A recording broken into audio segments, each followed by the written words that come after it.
never slow up, no I don't take shit, I got no love for the fakeness. If you wanna play. Hello investors, நம்ம சேனலில் daily வந்து ஒரு ஸ்டாக்கை நம்ம full analyse பண்ணிட்டு இருக்கோம். அதை தொடர்ச்சியாக நம்ம பார்க்க போகிற கம்பெனி டாடா பேட்டர்ன்ஸ் லிமிடெட். இந்த கம்பெனி டிஃபென்ஸ் ஃபீல்டில் தான் இருக்கிறாங்க. ஸோ இந்த கம்பெனி ஒரு 35 வருஷமாக இவங்க தொடர்ந்து இயங்கிட்டு வராங்க. மெயினாக அவங்க எதெல்லாம் ஃபோக்கஸ் பண்ணுறாங்கன்னா ஸ்பேஸு, ஏரு, லேண்டு, சி இந்தமாரி அனைத்து இடத்துலையுமே இவங்களுடைய ப்ராடக்ட் இருக்குது. ஸோ இவங்க வந்து ஒரு மெயினான இவங்களுடைய பிஸ்னஸ் எதெல்லாம் போர்ட்ஃபோலியோ இருக்குன்னா மெயினாக ரேடாரு, எலக்ட்ரானிக்ஸ் வார்ஃபேரு, கம்யூனிகேஷன் சிஸ்டம் இதெல்லாம் இவங்க மெயினாக வந்து ஃபோக்கஸ் பண்ணி இவங்க மேனுஃபேக்சர் பண்ணிட்டு இருக்காங்க. மெயினாக இவங்க ரெவன்யூ ஸ்பிட்னு பார்க்கும்போது ப்ரொடக்ஷனில் வந்து 53%, டெவலப்மெண்ட்டில் 43%, சர்வீஸும் பார்க்கும்போது 4% இருக்குது. அடுத்து இவங்க ப்ராடக்ட் வைஸும் பார்க்கும்போது ரேடார் மட்டும் 53% மேலேயும், எலக்ட்ரானிக்ஸ் வார்ஃபேர் 17, அதர்ஸ் பார்க்கும்போது 35%. அடுத்து இவங்க ஜியோபாலிட்டிக்கல் இவங்களுடைய ஸ்பிட் எந்த அளவுக்கு இருக்குன்னா டொமஸ்டிக்கில் மட்டும், அது இந்தியாவில் மட்டும் 75%, எக்ஸ்போர்ட் வரையும் 15% பண்ணிட்டு இருக்காங்க. அதாவது இந்த கம்பெனி இந்தியாவில் இருக்கிற எல்லாத்துக்கும், அதாவது டிஃபென்ஸுக்கு மெயினாக இவங்க எல்லாருடைய மெயினான வார்ஃபேர் சாதனம் அனைத்து எக்யூப்மெண்ட்டும் இவங்க தயாரித்து இந்தியாவில் மட்டும்தான் மெயினாக கொடுக்குறாங்க. அடுத்து இவங்களோட மெயினான கஸ்டமர் யாருன்னா டிஆர்டிஓ, அப்புறம் மினிஸ்ட்ரி ஆஃப் டிஃபென்ஸு, இஸ்ரோ, அதுக்கப்புறம் DPSU, Hindustan aeronautical, Bharatiya dynamics, BEL, BrahMos இவங்க எல்லாமே ஒரு மெயினான கம்பெனிஸ். இவங்க எல்லாமே இவங்களுடைய மிகப்பெரிய ஒரு கஸ்டமராக இருக்கிறாங்க. அடுத்து இந்த கம்பெனியோட மேனுஃபேக்சர் பண்ணி சென்னையிலே ஒன்று இருக்குது, 20,000 ஸ்கொயர் ஃபீட் மேலே இருக்குது. இந்த கம்பெனி வந்து மெயினாக டிஃபென்ஸ் ஃபீல்டில் ஒரு எமர்ஜிங் பிளேயராக ஒரு மெயின் ரோலாக பண்ணிட்டு இருக்காங்க. ஸோ ஃபியூச்சரில் வந்து ஏன்னா இந்த கம்பெனி லிஸ்டிங் ஆகிய ஒரு 2-3 வருஷம் தான் ஆகுது. ஃபியூச்சரில் வந்து ஒரு மிகப்பெரிய growth இருக்கிற கம்பெனியாக எல்லாமே இந்த கம்பெனியை எதிர்பார்த்துட்டு இருக்காங்க. ஸ்டார்ஸ் நம்ம வீடியோ பார்க்குற 21% பேர் மட்டும் தான் சப்ஸ்கிரைப் பண்ணி பார்க்குறாங்க. மீத இருக்கிற 78% பேர் பார்த்தீங்கன்னா சப்ஸ்கிரைப் பண்ணால் தான் பார்க்குறீங்க. நீங்கள் இந்த வீடியோ சப்ஸ்கிரைப் பண்ணால் எனக்கு ஒரு சப்போர்ட்டாக, ஒரு மோட்டிவேட்டாக இருக்கும். இந்த வீடியோ உங்களுக்கு பிடிச்சிருந்தா சப்ஸ்கிரைப் பண்ணுங்கள், லைக் பண்ணுங்கள், கமெண்ட் பண்ணுங்கள். Thank you to all. Data patterns உடைய ஃபினான்ஷியல் கீ ஃபேக்டர் ப்ளஸ் உடைய ஃபினான்ஷியல் வேல்யூ எப்படின்னு பார்த்துருவோம். இதனுடைய மார்க்கெட் கேப் பார்க்கும்போது 15,000 கோடிக்கு மேலேயும், ஸ்டாக் பி வந்து 73 இருக்குது. இண்டஸ்ட்ரின்னு பின்னு பார்க்கும்போது 68. ஸோ 68 இந்த கம்பெனி கொஞ்சம் அதிகமாக தான் ட்ரேட் ஆகிட்டு இருக்கு. இது ஆர்ஓசியும் பார்க்கும்போது 21லையும், இப்போ டிவிடெண்ட் ஈல்டு 0.29, டெப்ட்னு பார்க்கும்போது 6 கோடி தான். ஸோ டெப்ட் ஈக்விட்டி பார்க்குறது 0ல் இருக்குது. ஸோ டெப்ட் ஃப்ரீ கம்பெனினே சொல்லலாம். இதோட இபிஎஸும் பார்க்கும்போது 38லையும், ஓபிஎம் 38 தான் இருக்குது. இதோடைய கரண்ட் ப்ரைஸ்னு பார்க்கும்போது 2,811 இருக்குது. ஸோ நிறைய பேர் ரொம்ப ஹையான வேல்யூவில் இருக்கிற மாதிரி பார்ப்பாங்க. எப்பொழுதுமே ஒரு கம்பெனியோடைய ஒரு ஸ்டாக்கோடைய கரண்ட் ப்ரைஸை பார்த்து நம்ம எப்பயுமே வந்து பயப்படக்கூடாது. ஒரு கம்பெனி வந்து அதிகப்படியான வேல்யூ growth நல்லா இருந்ததுன்னா அதை பார்த்து மட்டும் இன்வெஸ்ட் பண்ணணும். ஸோ எப்பயுமே வந்து ரொம்ப கம்மியான வேல்யூவில் இருக்க நல்ல ஸ்டாக் அப்படிமே கன்சிடர் பண்ணக்கூடாது. நம்ம கம்பெனியோட பிஸ்னஸ் அவருடைய இயர் growth பார்த்து நம்ம இன்வெஸ்ட் பண்ணல, அவனுடைய ப்ரைஸை பார்த்து எப்பயுமே இன்வெஸ்ட்மெண்ட் பண்ணக்கூடாது. அப்படியே புக் வேல்யூ பார்க்கும்போது 250, புக் வேல்யூ கிட்டத்தட்ட 9 மடங்கு கொஞ்சம் அதிகமாக தான் ட்ரேட் ஆகிட்டு இருக்கு. அப்புறம் ஆர்ஓஇன்னு பார்க்கும்போது 15% இருக்குது. அப்படியே 1 இயர் ஹைன்னு பார்க்கும்போது 3,269, 1 இயர் லோன் பார்க்கும்போது 1,350 இருக்குது. இதனுடைய ஆர்ஓஇன்னு பார்க்கும்போது 15% கிட்ட ட்ரெண்ட்ஸ் வந்து கொடுத்துட்டு வருது. அடுத்து இதோட பி ரேஷியோ பார்க்கும்போது 2 இருக்குது. ஸோ 1 விட கொஞ்சம் அதிகமாக ஒரு ஓவரால் வேல்யூனே சொல்லலாம். ஸோ இதோட ஓவரால் வேல்யூலாம் பார்க்கும்போது சில விஷயங்கள் கொஞ்சம் அதிகமாக ட்ரேட் ஆனாலும் சரி, இதோட growthன்னு பார்க்கும்போது மிகப்பெரிய ஒரு எமர்ஜிங் பிளேயராக இருக்கிற அந்த வேல்யூ எல்லாமே சூப்பராக தான் இருக்குது. டேட்டா பேட்டர்ன்ஸ் கம்பெனியோட பேலன்ஸ் ஷீட் ப்ளஸ் அதோட ரிட்டர்ன்ஸ் பார்த்துருவோம். இதோட டேட்டா 2014 to 2025. இதோடைய ரிசர்வ்னு பார்க்கும்போது 2014 100 கோடியாக இருந்து இப்போ பார்க்கும்போது 1,400 கோடிக்கு மேலே இருக்குது. இது ஒரு பாசிட்டிவான விஷயம் தான். இவங்க பாரோவிங் பார்க்கும்போது 2014 34 கோடியாக இருந்து இப்போ பார்க்கும்போது வெறும் 6 கோடியாக குறைச்சிருக்காங்க. உங்களுக்கு ஒரு நல்ல விஷயம் தான். அடுத்து இவங்க டோட்டல் அசெட் பார்க்கும்போது 2014 140 கோடியாக இருந்தது இப்போ பார்க்கும்போது 1,800 கோடிக்கு மேலே இருக்குது. ஸோ இயர் உங்கள் டோட்டல் அசெட் அதிகரிச்சுட்டு தான் வருது. இது ஒரு பாசிட்டிவான விஷயம் தான். ஸோ டோட்டலாக வந்து என்னுடைய பேலன்ஸ் ஷீட் பார்க்கும்போது சூப்பராக தான் இருக்குது. அடுத்த கம்பெனியோட ரிட்டர்ன்ஸ் பார்த்துரும். ஒரு கம்பெனி வந்து நல்ல growth இருக்குன்னு எப்படி கம்பேர் பண்ணால் அதே சேம் பிஸ்னஸ் இருக்கிற மற்ற கம்பெனியோட கம்பேரிசன் பண்ணி பார்த்தா தான் தெரியும்.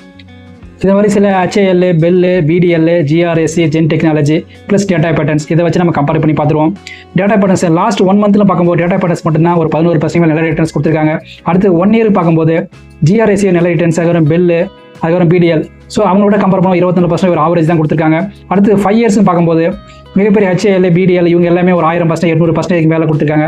பட் இவங்க பார்த்தோன்னா ஒரு 274% கிடையாது, நியரஸ்ட்டாக ஒரு 2 மடங்கு மேலே ரிட்டர்ன்ஸ் கொடுத்துருக்காங்க. அடுத்து ஓவராலாக பார்க்கும்போது பெல்லு தான் 1999 இருக்கிறாங்க, கிட்டத்தட்ட 1,87,000% மேலே நல்ல ரிட்டர்ன்ஸ் கொடுத்துருக்காங்க. ஆனால் பட் இவங்க 2002 தான் லிஸ்டிங் ஆனாங்க. ஸோ அதுலேருந்து பார்க்கும்போது நியரஸ்ட்டாக ஒரு 3 மடங்குன்றது ஒரு மிகப்பெரிய விஷயம் தான். பட் என்னுடைய பிஸ்னஸ் growthன்னு பார்க்கும்போது மற்ற எல்லாத்தையோட கம்பேர் பண்ணும்போது ஒரு நல்ல growthல டேட்டா பேட்டர்ன்ஸ் போயிட்டு இருக்காங்க. அதை வயசில் பார்க்கும்போது இது ஒரு பாசிட்டிவான விஷயம் தான் இந்த கம்பெனிக்கு. டேட்டா பேட்டர்ன்ஸ் இந்த கம்பெனியோடைய ஃபியர் கம்பேரிசன் அப்புறம் ஷேர் ஹோல்டிங் பேட்டர்ன்ஸ் எப்படின்னு பார்த்துருவோம். 2022 to 2025 குவார்டர்லி வைஸ் பார்த்துருவோம். இவங்க ப்ரொமோட்டர்ஸ் 2022 0.1% இப்போ 39% மேலே இருக்காங்க. லாஸ்ட் 3 குவார்ட்டராக பார்க்கும்போது பெரிய சேஞ்சஸ் எல்லாம் அப்படியே தான் ஹோல்ட் பண்ணிட்டு இருக்காங்க. எஃப்ஐஸ் பார்க்கும்போது 2022 0.3 இருந்தது இப்போ ஒரு 15% மேலே அதிகரிச்சிருக்காங்க. லாஸ்ட் 3 குவார்ட்டர் பார்க்கும்போது தொடர்ந்து வந்து ஸ்லைட்லி குறைச்சிருக்காங்க. இது ஒரு நெகட்டிவ். டிஐஸ்னு பார்க்கும்போது 2022 2% இருந்தது இப்போ 22% அதிகரிச்சிருக்காங்க. லாஸ்ட் 3 குவார்ட்டர் பார்க்கும்போது ஸ்லைட்லி அதிகரிச்சிருக்காங்க. இது ஒரு பாசிட்டிவ் தான். பப்ளிக்னு பார்க்கும்போது 2022 5% இருந்தவங்க இப்போ பார்க்கும்போது 21% இருக்காங்க. லாஸ்ட் 3 குவார்ட்டர் பார்க்கும்போது ஸ்லைட்லி அதிகரிச்சிருக்காங்க. இது ஒரு பாசிட்டிவ் தான். அடுத்து வந்து அதர்ஸ்னு பார்க்கும்போது 2022 1% மேலே இருந்தவங்க இப்போ பார்க்கும்போது 0.8% இருக்காங்க. லாஸ்ட் 3 குவார்ட்டர் பார்க்கும்போது ஸ்லைட்லி வந்து குறைச்சி தான் இருக்கிறாங்க. அதர்வைஸ் பார்க்கும்போது எஃப்ஐஸ் மட்டும்தான் ஹோல்டிங்ஸ் குறைச்சது ஒரு மிகப்பெரிய ஒரு நெகட்டிவாக சொல்லலாம்.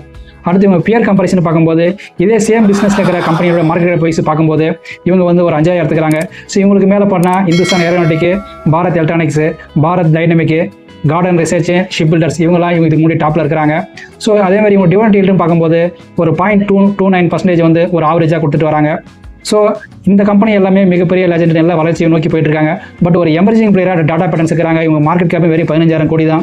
கண்டிப்பாக வந்து இந்த மற்ற பிளேயர்ஸை விட இவங்களுடைய வளர்ச்சி கண்டிப்பாக அதிகப்படியாக இருக்குன்னு சொல்லிட்டு நிறைய அனலைஸ் ப்ளஸ் எக்ஸ்பர்ட் வந்து மிகப்பெரிய தகவல் சொல்லியிருக்காங்க.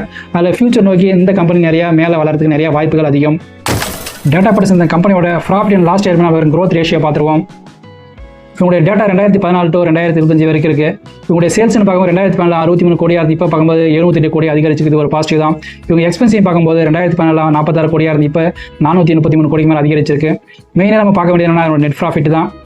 2014 7 கோடியாக இருந்தது இப்போ பார்க்கும்போது 222 கோடிக்கு மேலே அதிகரிச்சிருக்கு. குறிப்பாக சொன்னால் 2016, 17, 18 வெறும் 1 கோடி மட்டும் தான் கொடுத்துருக்காங்க. இது மட்டும் தான் அந்த கம்பெனி ஒரு சின்ன பாசிட்டிவ். பட் ஆனால் 2019 இருந்து 2025 பார்க்கும்போது தொடர்ந்து வந்து ராக்கெட் பேக்கில் அதிகரிச்சிருக்காங்க. 8 கோடி, 21 கோடி, 56 கோடி, 94 கோடி அப்படின்னு சொல்லிட்டு தொடர்ந்து 200 கோடிக்கு மேலே இயர் ஆன் இயர் லாஸ்ட் வந்து ஒரு 5 இயர்ஸ் நல்ல ரிட்டர்ன்ஸ் கொடுத்துருக்காங்க. இது இந்த கம்பெனி ஒரு மிகப்பெரிய பாசிட்டிவ் தான். growth ரேஷியோ பார்த்துருவாங்க. Sales growth 10 years 30%, 5 years 35%, 3 years 32%. இவங்களுடைய ப்ராஃபிட் growthனு பார்க்கும்போது 10 இயர்ஸ் 56%, 5 இயர்ஸ் 59%, 3 இயர்ஸ் 32%. இவங்க சிஏஜிஆர் பார்க்கும்போது லாஸ்ட் 3 இயர் 33%, லாஸ்ட் 1 இயரில் 15% நல்லா கொடுத்துருக்காங்க. அடுத்து இவங்க ஆர்ஓஐன்னு பார்க்கும்போது 10 இயர்ஸில் 15%, 5 இயர்ஸில் 16%, 3 இயர்ஸில் 15%, லாஸ்ட் 1 இயர் 15%. அதாவது இவங்க தொடர்ந்து இயர் ஆன் இயர் ஒரு 15% ரிட்டர்ன்ஸ் தொடர்ந்து கன்சிஸ்டன்சியாக கொடுத்துட்டு தான் வராங்க. இது இந்த கம்பெனிக்கு ஒரு மிகப்பெரிய பாசிட்டிவ் தான். ஃபைனலாக இந்த கம்பெனியோடைய கன்க்ளூஷன் பார்த்துருவோம். இந்த கம்பெனியோடைய பாசிட்டிவ்னு பார்க்கும்போது இதனுடைய பிஸ்னஸ் ப்ரொஃபைல் உண்மையிலே சூப்பராக இருக்குது. என்னுடைய ஃபினான்ஷியல் வேல்யூ சூப்பராக இருக்குது. இதனுடைய பேலன்ஸ் ஷீட் ஆகட்டும், அதுக்கப்புறம் இவங்களுடைய ப்ராஃபிட் அண்ட் லாஸ் ஸ்டேட்மெண்ட் எல்லாமே சூப்பராக தான் இருக்குது. நெகட்டிவ் சொல்லிடுறது பெருசாக ஒன்றும் இல்லை. பட் நெகட்டிவ் சொல்லிடுறதுக்கு ஒன்றே ஒன்றா இவங்களுடைய ஷேர் ஹோல்டிங் பேட்டர்ன்ஸ் மட்டும்தான். எஃப்ஐஸ் மட்டும் லாஸ்ட் ஒரு 3 குவார்ட்டராக வந்து இவங்களுடைய ஹோல்டிங்ஸ் கொஞ்சம் குறைச்சிருக்காங்க. இது வந்து பெரிய லெவலில் நெகட்டிவ் சொல்ல முடியாது. ஏன்னா எஃப்ஐஸ் லாஸ்ட் ஒரு 3 to 4 மாதமாகவே எல்லா கம்பெனியும் அவங்களுடைய ஹோல்டிங்ஸை குறைச்சிட்டு தான் வராங்க. அவங்களுடைய ப்ராஃபிட்டை செல் பண்ணிட்டு மேலே போயிட்டு இருக்காங்க. அதனால் இது ஒரு பெரிய நெகட்டிவ்னு சொல்ல முடியாது. பட் கம்பெனியோட ஃபியூச்சர் growthனு பார்க்கும்போது சூப்பராக இருக்குது. அதனால் ஃபியூச்சர் நோக்கி இந்த கம்பெனி மேலே நிறைய வாய்ப்பு இருக்குது. எதை வச்சு நான் சொல்கிறேன்னா, ஸோ இப்போ எல்லா கம்பெனியுமே அவங்களுடைய உள்நாட்டுடைய டிஃபென்ஸ் ஃபீல்டை வந்து அதிகரிக்க அவருடைய பலப்படுத்த ட்ரை பண்ணிட்டு நல்லா டெவலப் பண்ணிட்டு இருக்காங்க. நமக்கு மெயினாக பக்கத்தில் பாகிஸ்தான் ப்ளஸ் சைனா இவங்களோட மிகப்பெரிய பிரச்சனை இருக்கிறதுனால ஆமாம் நான் டிஃபென்ஸ் ஃபீல்டை ரொம்ப டைட் பண்ணுவோம். அதனால் கண்டிப்பாக இந்த மாதிரி கம்பெனி எல்லாம் ஃபியூச்சர் நல்ல growth ஆக நிறைய வாய்ப்புகள் இருக்குது. ஸோ அதனால் இந்த கம்பெனியை ஒரு ஷார்ட் டைமுக்கு சரி லாங் டைம் சரி நீங்கள் கண்டிப்பாக கன்சிடர் பண்ணலாம். ஷார்ட் டைமில் நல்ல நியூஸ் வரும்போது கண்டிப்பாக மேலே போகும். என்னை பொறுத்தளவுக்கு இந்த கம்பெனியை ஒரு லாங் டைம் பண்ணுறதா நான் பெஸ்ட்டுன்னு சொல்லுவேன். அதுவும் எஸ்ஐபி முறையில் வீக்லியோ இல்லை மந்த்லியோ உங்களுக்கு எப்பப்பெல்லாம் அமௌண்ட் இருக்கோ இந்த கம்பெனி எப்பப்பெல்லாம் லோவில் வருது அப்போ பார்த்து இன்வெஸ்ட் பண்ணிகிட்டே போங்க. ஒரு லாங் டைமில் மற்ற கம்பெனியோட இந்த கம்பெனி ஒரு நல்ல ரிட்டர்ன்ஸ் கொடுக்க நிறைய ஃபினான்ஷியல் எக்ஸ்பர்ட் இந்த வீடியோவில் சொன்ன அனைத்து தகவலுமே ஒரு எஜுகேஷன் பர்பஸ்க்காக மட்டுமே பை அண்ட் செல் ரெக்கமெண்டேஷன் கொடுப்பது கிடையாது. நீங்கள் இன்வெஸ்ட் பண்ண முடிவு பண்ணீங்கன்னா உங்கள் ஓன் அனலைஸ் ப்ளஸ் எபிலிஸ்ட் அட்வைசர் கிட்ட ஒரு கைட்லைன்ஸ் கேட்டு அதுக்கப்புறம் இன்வெஸ்ட் பண்ணுங்க. எல்லா இன்வெஸ்ட்மெண்ட் ரிஸ்க் இருக்கும். ரிஸ்க் தெரியாமல் இன்வெஸ்ட் பண்ணாதீங்க. இந்த வீடியோ பிடிச்சிருந்தா சப்ஸ்கிரைப் பண்ணுங்க, லைக் பண்ணுங்க, ஷேர் பண்ணுங்க. Thank you to all.